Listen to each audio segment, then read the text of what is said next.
Evidence capturing an F-35 fighter jet in free fall before slamming to Earth in a fiery crash. It is on the runway, the crash.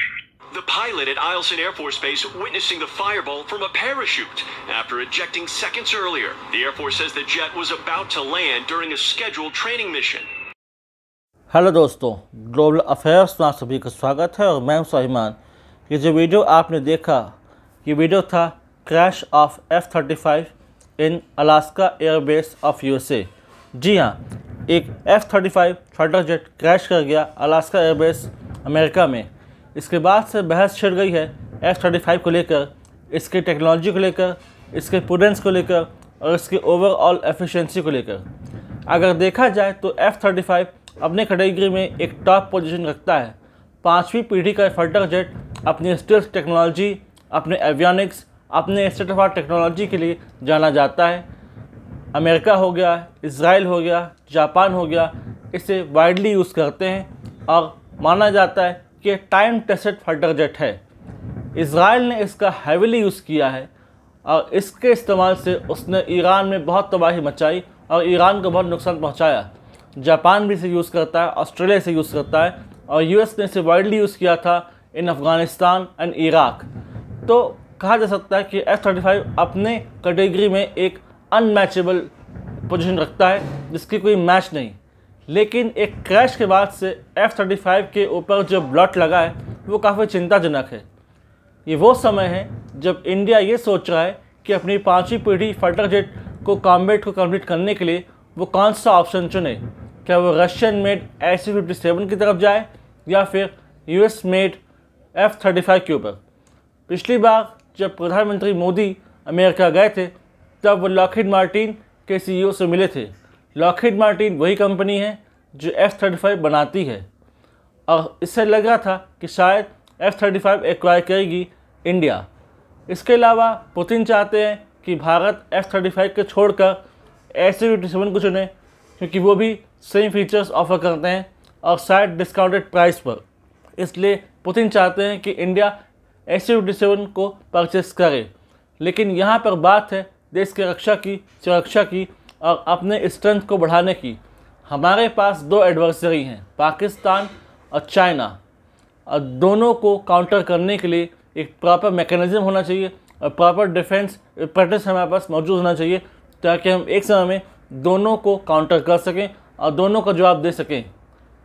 China ने अपनी 6वीं पीढ़ी का fighter jet बना लिया, उसका प्रदर्शन किया, वर्ल्ड शॉक हो गया। हमारे पास जो इस वक्त सबसे एडवांस जो फीचर का फाइटर जेट है वो है राफेल। राफेल फ्रेंच मेड है और ये 4.5 जनरेशन का है, यानी कि पूर्ण रूप से 5वीं पीढ़ी का भी नहीं है। यानी कि we still lack 5th generation fighter jet.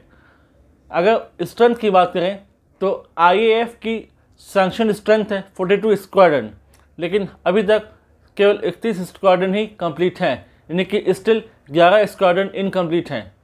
हमारे एयरफोर्स चीफ कई बार इस बार इंडिकेट कर चुके हैं और वो चिंता जता चुके हैं कि यदि हम लेट करते रहे तो हमें इसका बहुत भुगतान करना होगा।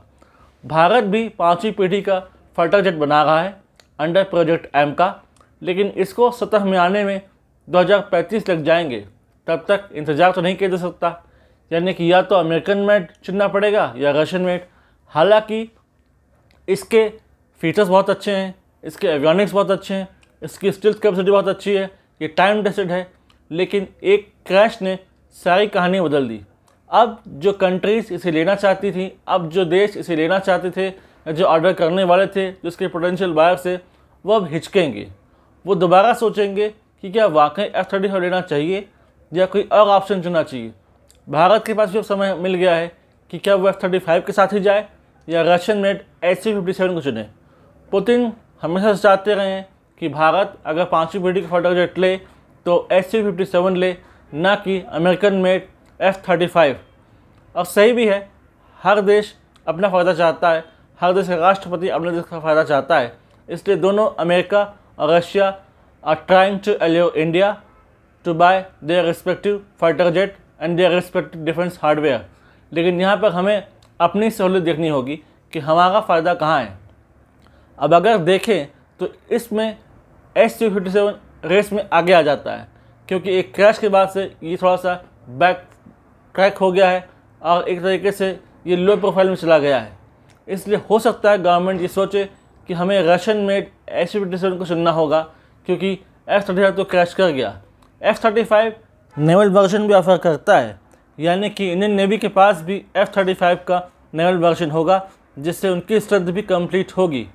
इंडियन ओशन रीजन में और इंडो पैसिफिक रीजन में अगर अपनी डोमिनेंस बनाना है तो एयरफोर्स और नेवी दोनों प्रॉपरली इक्विप्ड होने चाहिए और उनमें प्रॉपर स्ट्रेंथ होना चाहिए। फिर हमें एक एडवर्सरी पाकिस्तान उसको भी देखना है, और बीच बीच में बांग्लादेश भी ऐसी बातें कह जाता है जो कि चिंता के विषय बन जाता है। इसलिए हमें पूरे सिनेरियो को देखते हुए और अपने सोलर को देखते हुए ऐसा एयरक्राफ्ट चुनना होगा जो कि हमें प्रॉपर रिजल्ट दे और हमें एक डोमिनेंस दे, अपर एज दे ओवर अवर एडवर्सरी। तो अपने एडवर्सरी को काउंटर करने के लिए और अपने को फ़ायदा पहुंचाने के लिए हमें एक ऐसा एयरक्राफ्ट चुनना होगा जो कि हमारे लिए ऐसा साबित हो, जो कि हमें एक अपर एज दे। इसे देखकर लगता है कि दोनों F-35 और Su-57 कैपेबल हैं ये सारे फीचर्स देने के लिए, लेकिन गवर्नमेंट पूरे चेक करेगी कि ये कितने ज़्यादा रिलायबल हैं, इनमें क्रैश की संभावना कितनी है और ये कितने ज़्यादा इंडियन एनवायरनमेंट में अडाप्ट करते हैं। इन सारी कैलकुलेशंस को कर लेने के बाद और एयरफोर्स की डिमांड को समझने के बाद ही गवर्नमेंट कोई पुख्ता निर्णय लेगी, क्योंकि ये फैसला डिफेंस से रिलेटेड है जो कि बहुत क्रिटिकल है। इससे रिलेटेड कोई सिग्निफिकेंट इन्फॉर्मेशन दी आती है, I will make a separate video for you people.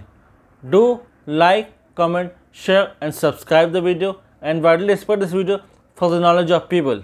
अगर हमसे जुड़ना चाहते हैं तो आप इंस्टाग्राम और टेलीग्राम के माध्यम से जुड़ सकते हैं। Do like, comment, share, subscribe. Thanks for watching. जय हिंद, जय भारत।